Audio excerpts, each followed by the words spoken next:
Hello friends, welcome to the new episode of my channel. আমি অরিত্র। এখন এই ভিডিওর মধ্যে আমরা কিছু লেটেস্ট আপডেটস নিয়ে কথা বলবো এবং দুটো ট্রেলার রিয়াকশন দেবো, ট্রেলার এবং টিজার রিয়াকশন দেবো। তো সবচেয়ে প্রথম আপডেট হচ্ছে দেবরাকে কেন্দ্র করে। তো দেবরার ট্রেলার আসতে পারে 10 তারিখে, ইয়েস এরকমই শোনা যাচ্ছে। 10 সেপ্টেম্বর দেবরার ট্রেলার চলে আসবে। এবার এর গানগুলো কিন্তু সেইভাবে ইমপ্রেসিভ ছিল না, আমার তো একেবারেই পার্সোনালি ভালো লাগেনি। হ্যাঁ, ভাইলেন্স ইত্যাদি হয়েছে, বাট নর্থ ইন্ডিয়াতে কিন্তু এখনো ছবিটা সেইভাবে হাইপ করতে পারেনি। এবার ট্রেলার যদি ভালো হয় তাহলেই কিন্তু ছবিটার হাইপ হতে পারে। এবার দেখা যাক, সবসময় একটা কার্স আছে রাজামৌলির সাথে কাজ করার, পরবর্তী ছবিটা সবসময় ফ্লপ হয়ে থাকে।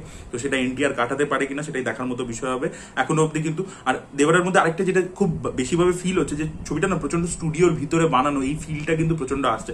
গানগুলোর মধ্যেও যদি দেখেন পুরোটাই যেন মানে আর্টিফিশিয়াল লোকেশন মনে হচ্ছে আর কি। ডাবুডি বলুন গানটা, বা ওই যে আগে জানভির সাথে আরেকটা যে গানটা বেরোলো যেটা খুব ভাইরাল হয়েছে, সেখানেও দেখবেন এই আর্টিফিশিয়াল ব্যাপারটা কিন্তু ফিল করা যায়। থাইল্যান্ডে শুট করা হয়েছে, কিন্তু কিছু কিছু জায়গা যে ইনডোরে করা হয়েছে সেটা বোঝা যাচ্ছে।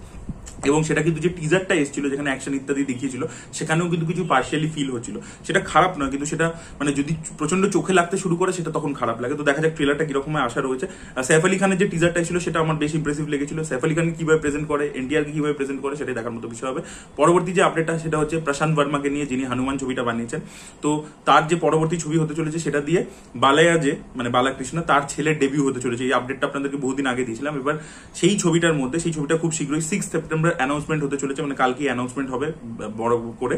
এবং সেই ছবির মধ্যে একটা কৃষ্ণর চরিত্র আমরা দেখতে পেতে চলেছি এবং সেটা প্লে করবে বালায়া। ইয়েস, বালায়াকে আমরা লর্ড কৃষ্ণা হিসেবে দেখতে পেতে চলেছি এই ছবিটার মধ্যে। দেখা যাক কালকে অ্যানাউন্সমেন্ট আসে, ছবিটার নাম কি হয়। তো দেখা যাক সেটা। আমি প্রশান্ত বর্মানকে খুবই ভালো একজন ডিরেক্টর, আমার এই হনুমান থেকে নয় তার আগে থেকেই তার কাজ ভালো লাগে। এনিওয়ে, এবার যদি আমরা টিজার এবং ট্রেলারগুলোর মধ্যে চলে আসি, সেক্টর 36 বলে একটা সিনেমা আছে, যেটা নেটফ্লিক্সে ডাইরেক্টলি রিলিজ করবে। এই ছবিটা প্রডিউস করেছে ম্যাডক ফিল্মস, যারা স্ত্রীর প্রডিউসার, মানে দীনেশ বিজান প্রডিউস করেছেন। এই ছবির মধ্যে আমরা দেখতে পেতে চলেছি দীপক দোবরিয়ালকে, আর অন্যদিকে রয়েছে বিক্রান্ত মাসি। এবার বিক্রান্ত মাসি কিন্তু এখন হিরো হয়ে গেছেন, কিন্তু এই ছবিটা আগে করেছেন উনি। এখানে কিন্তু তিনি অ্যান্টাগনিস্ট প্লে করছেন। তিনি কিন্তু একটা আর কি এরকম ক্যারেক্টার প্লে করছেন যে ক্যানিবাল আর কি বেসিক্যালি। এই ঘটনাটার ব্যাপারে আমার আইডিয়া আছে, এটা নয়ডাতে হয়েছিল।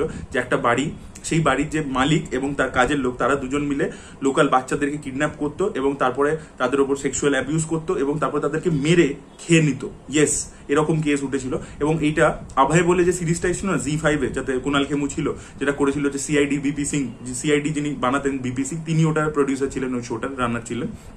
তো সেখানে কিন্তু একটা এপিসোডে কিন্তু দেখিয়েছিল দীপক তিজোরি তাতে হয়েছিল, ওই মালিকটা হয়েছিল আর কি ওই বাড়িটা।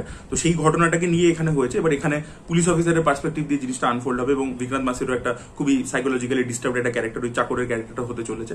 এবং ট্রেলারটা আমার যে খুব ইমপ্রেসিভ লেগেছে। এই ধরনের জিনিসপত্র না, এই ধরনের কন্টেন্ট ওটিটি স্পেসের মধ্যে এত বেশি হয়ে গেছে, যেগুলো খুব একটা যে নতুন কিছু বা ডিস্টার্বিং প্রোভাইড করতে পারে তা নয়। বাট বিক্রান্ত মাসির পারফরমেন্স খুব ভালো লাগছে। এবং একটা জিনিস খুব ভালো লাগছে, দীপক দোবরিয়াল এতদিন না সাপোর্টিং অ্যাক্টরস প্লে করেছে, কিন্তু এখানে সে লিড চরিত্র প্লে করছে। তো তার পারফরমেন্স কতটা খোলে সেটাই দেখার মতো বিষয় হবে। সে কিন্তু দুর্দান্ত একজন অ্যাক্টর, বহু ছবিতে ভালো ভালো কাজ করেছে, কিন্তু অতটা মানে লাইমলাইট পায়নি আর কি। তো সেই জিনিসটা আমার মনে হয় এই ছবিটা থেকে যদি ছবিটা খুব ভালো হয় তাহলে হয়তো সে অতটা আরেকটু আর কি মানে বেটার রোলস পাবে, এটাই আশা করবো। দেখা যাক কিরকম হয়। সেক্টর 36 এর ট্রেলারটা আমার ওকে ওকে লেগেছে আর কি। আর এছাড়া যে টিজারটা আমার বেস্ট লেগেছে আজকে, সেটা হচ্ছে নানির আপকামিং ছবি। নানি নিজের পরবর্তী ছবির অ্যানাউন্সমেন্ট করে দিয়েছে, একটা অ্যানাউন্সমেন্ট টিজার দিয়ে।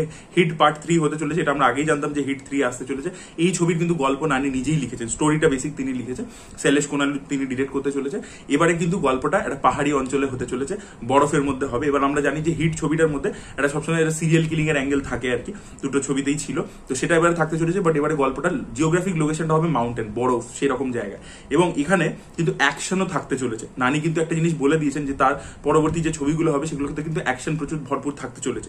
এই ছবিটার মধ্যে আমরা তার যে ইন্ট্রোডাকশনটা দেখতে পাচ্ছি, সে গাড়ি চালাচ্ছে, সিগারেট খাচ্ছে, অ্যাক্স রাখা আছে যার মধ্যে রক্ত লেগে আছে, আর টায়ারগুলোর মধ্যে এরকম চেন জড়ানো আছে, তার উপর গুলি চলছে। এবং তাকে যেভাবে বিল্ড আপ দিয়েছে, যে অন্য একটা চরিত্র বলছে যে ও খুদই এক খতরা হ্যাঁ, ঠিক আছে। তারপর বলছে যে আরে সরকার সমঝিয়ে, বলছে উনকা নামই সরকার হ্যাঁ, অর্জুন সরকার ক্যারেক্টারটার নাম আর কি দেখাচ্ছে। তো সেই জিনিসটা মানে প্রেজেন্টেশনটা খুব ভালো ছিল, যেভাবে ওকে বিল্ড আপ দিয়ে মানে ইন্ট্রোডিউস করেছে সেটা খুব ভালো ছিল। এবার দেখা যাক যে অ্যাকশনের পার্টটা কি ওখানে কিন্তু টেরোরিজম সেই ব্যাপারটা চলে আসে, আর তার সাথে একটা মার্ডার ইনভেস্টিগেশন হচ্ছে, তাহলে একটা নতুন কম্বিনেশন হবে। যে একটা টেরোরিজমের ব্যাকড্রপ চলছে, তার সাথে একটা মার্ডার ইনভেস্টিগেশন যেখানে একটা সিরিয়াল কিলার লুকিয়ে আছে। তো সেটা দেখা যাক। আর নানির চরিত্রটাও কিন্তু এখানে আমার একটা স্ট্রেট পুলিশ অফিসার মনে হলো না কিন্তু, ঠিক আছে, কারণ সে একটা অ্যাক্স নিয়ে রেখেছে যেটার মধ্যে রক্ত লেগে আছে। তো এবার এটাও হতে পারে যে নানিকে আমরা হিরো মনে করছি, নানি এই ছবির ভিলেনও হতে পারেন।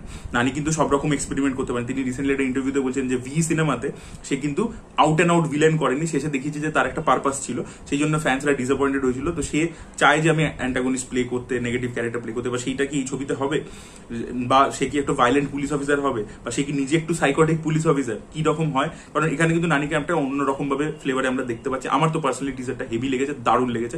আপনাদের কিরকম লেগেছে অবশ্যই কমেন্ট সেকশনে জানাবেন। এই ভিডিওটা ভালো লেগে থাকলে লাইক করুন, শেয়ার করুন, চ্যানেলকে সাবস্ক্রাইব করতে ভুলবেন না। Bye bye.